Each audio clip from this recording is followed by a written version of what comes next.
Eco পার্কের মিউজিয়ামের ভেতরে।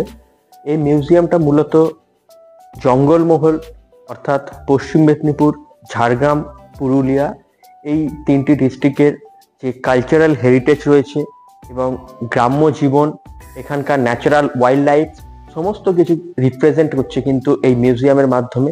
এবং তার সঙ্গে সঙ্গে আপনারা দেখতে পাবেন যে একই সঙ্গে সমগ্র জঙ্গলমহলের বিভিন্ন ঐতিহ্য, বিভিন্ন ফেস্টিভ্যাল, সেগুলো কিন্তু সমস্ত তুলে ধরা হয়েছে এই মিউজিয়ামের মাধ্যমে।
আমরা মিউজিয়াম দেখার পর রয়েছি এখন এই ইকো পার্কের আউটডোরে।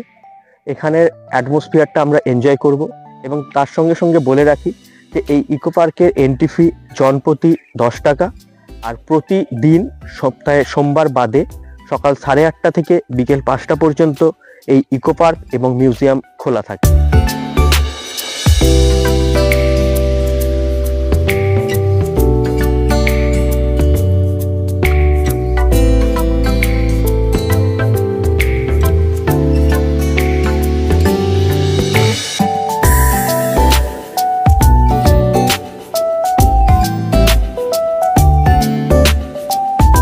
আমরা রয়েছি যে হরিণ যেখানে থাকে সেই জায়গায়। মূলত বিকেলবেলা হরিণকে খাবার দিচ্ছে, সেটা আমরা দেখতে পাচ্ছি যে সারিবদ্ধভাবে প্রচুর পরিমাণে হরিণ এক জায়গায় জড়ো হয়েছে।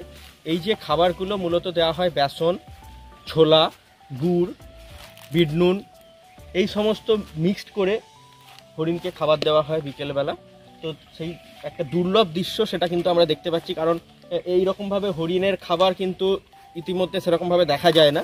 সেটা আমরা আপনাদেরকে দেখাচ্ছি।